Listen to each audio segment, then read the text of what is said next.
حضرت مسیح موعود علیہ الصلوۃ والسلام نے جو یہ فرمایا ہے، ہمیں تو کمال بے شرمی معلوم ہوتی ہے کہ مرد ہو کر عورت سے جنگ کریں۔ کتنے احمدی ہیں جو اس پہلو سے باحیا شمار کیے جا سکتے ہیں، اور کتنے احمدی ہیں جو اس پہلو سے بے شرم شمار کیے جا سکتے ہیں۔ اس کی تفصیل جانچنے کا تو میرے پاس کوئی ذریعہ نہیں، نہ خطبوں میں ایسی تفصیلیں بیان کرنے کا موقع ہوتا ہے، لیکن ہر آدمی اپنے اوپر اپنے آپ کو اس کسوٹی پر پرکھ سکتا ہے اور آسانی سے معلوم ہو سکتا ہے کہ خدا کے نزدیک وہ بے شرموں اور بے حیاؤں میں شمار ہوگا یا باحیا لوگوں میں شمار ہوگا۔ عورتوں پر بعض لوگ اتنی جلدی کرتے ہیں بدتمیزی کرنے میں اور ہاتھ اٹھانے میں کہ حیرت ہوتی ہے، اور بعض دفعہ تو مسلسل اس بیچاری کو لونڈی بنا کر یہ سمجھایا جاتا ہے کہ تم مجھ سے نیچے ہو اور تمہیں بنایا اس خاطر گیا ہے کہ تم میری نوکری کرو، میرے ساتھ میں تمہارے ساتھ ذلت کا سلوک کروں۔ خدا تعالیٰ نے جہاں مرد کی فضیلت کا ذکر کیا قرآن کریم میں، وہاں اس کی ایک وجہ بھی بیان فرمائی۔ یہ نہیں فرمایا کہ وہ ویسے افضل ہے، فرمایا اس پہلو سے افضل ہے کہ وہ اپنی بیوی پر خرچ کرتا ہے، اس کی حاجات کا خیال رکھتا ہے۔ حضرت مسیح موعود علیہ السلام اس مضمون کو یوں بیان فرماتے ہیں کہ گویا ایک پہلو سے مرد کو عورت کا نوکر بنا دیا گیا،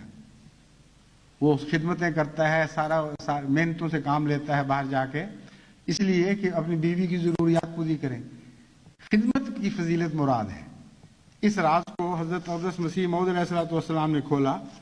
چنانچہ میں آگے ایک اقتباس پڑھوں گا، اس میں آپ یہ معاملہ یہ الفاظ دیکھیں گے تو حیران رہ جائیں گے کہ اس کا مطلب کیا ہے۔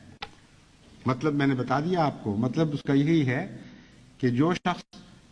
یعنی خدا تعالیٰ نے مرد کو اس لیے پیدا کیا یا اس کے فرائض میں اس بات کو داخل فرمایا کہ وہ بہت محنت کرے، اور اس کی محنت کا آخری مقصود یہ ہو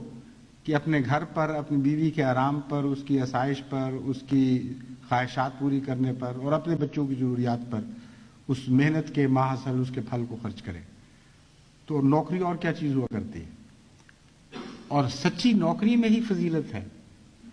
چنانچہ حضرت اقدس محمد مصطفیٰ صلی اللہ علیہ وآلہ وسلم نے فرمایا، سید القوم خادمہم، خدمت کے ذریعے سیادت نصیب ہوئی۔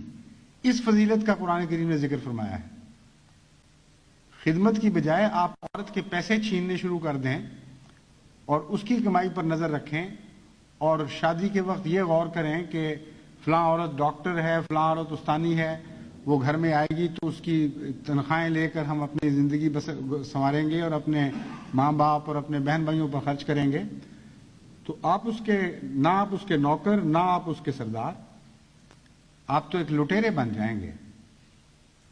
ایک ایسا تعلق قائم کریں گے جس کی خدا اجازت نہیں دیتا۔ اور انگلستان جیسے ملک میں بھی ایسی اطلاعیں ملتی ہیں کہ بعض لوگ اپنی بیویوں پر خرچ کرنے کی بجائے وہ جو حکومت کی طرف سے ان بیچاروں کو 6-7 پاؤنڈ ملتے ہیں وہ بھی ان سے چھین لیتے ہیں کہ ہمیں دو، ہم انتظام چلائیں گے۔ بازار سے سبزی روٹی لے آئے اور سمجھا کہ ہم نے بیوی کا حق ادا کر دیا۔ بیوی کے پیسے پر نظر کی تو قرآن کریم اجازت ہی نہیں دیتا، سوائے اس کے کہ وہ خوشی سے، اپنے شوق سے، اپنے پیار اور محبت کے نتیجے میں خود دے۔ اور اس معاملے میں عورتوں کو خدا تعالیٰ نے غیر معمولی طور پر بڑا حوصلہ عطا فرمایا ہے۔ وہ مرد جو اپنی عورتوں سے محبت کرتے ہیں، ان کا خیال رکھتے ہیں، ان سے حسن خلق سے پیش آتے ہیں، وہ عورتیں اپنا کچھ سمجھتی نہیں، پھر بیچاری جو کچھ ہے وہ کھلا ان کے سامنے رکھ دیتی ہیں۔ اس کی سب سے عظیم الشان مثال ہمیں حضرت اقدس محمد مصطفیٰ صلی اللہ علیہ وآلہ وسلم کے اپنے تعلقات میں نظر آتی ہے۔ حضرت خدیجہ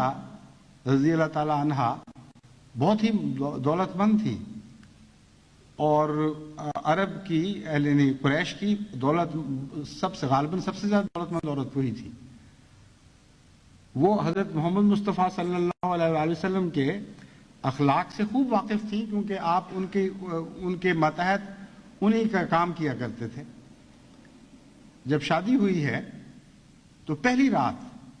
آپ نے اپنا سب کچھ آپ کی خدمت میں پیش کر دیا، اور اتنے کامل یقین کے ساتھ پیش کیا، اتنے خلوص نیت کے ساتھ پیش کیا کہ جب حضرت محمد مصطفیٰ صلی اللہ علیہ وسلم نے وہ سارا مال غرباء میں تقسیم کر دیا تو ایک اف تک نہیں کی، کبھی شکوہ زبان پہ نہیں لائی، کیونکہ آپ سچی خاتون تھیں اور سچائی کے بلند ترین مقام تک پہنچی ہوئی تھی، اس لیے آپ نے سچائی کو دیکھ کر ایک سچا فیصلہ کیا اور فرمایا کہ ایسا صاحب اخلاق انسان ہے، اس نے کبھی بھی میرے مال پر کوئی نظر نہیں کرنی، ایک ہی طریق ہے کہ میں اپنا سب کچھ اس کو حاضر کر دوں۔ اور رسول اکرم صلی اللہ علیہ وآلہ وسلم جانتے تھے کہ یہ سچی عورت ہے، اگر آپ یہ نہ جانتے تو کبھی وہ فعل وہ کارروائی نہ فرماتے جو آپ نے وہ مال لیتے ہی آگے فرمائی۔ اگر آپ کے دل میں ادنا سا بھی شبہ ہوتا کہ ان کی نیت یہ ہے کہ میں دیتی تو ہوں مگر برابر خرچ کرنا، گھر پر خرچ کرنا، تو آپ ہرگز وہ فعل نہ کرتے جو آپ نے کیا۔ عظیم الشان صداقت کی دو گواہیاں ہیں جو ازدواجی تعلقات میں اتنی روشن ہیں کہ آسمان کے ستاروں سے بڑھ کر روشنی رکھتی، اور حضرت صلی اللہ علیہ وسلم کے خلق اور حضرت خدیجہ کے خلق کو سمجھنے کے لیے یہ ایک ہی واقعہ انسان صاحب بصیرت کے لیے کافی ہو سکتا ہے۔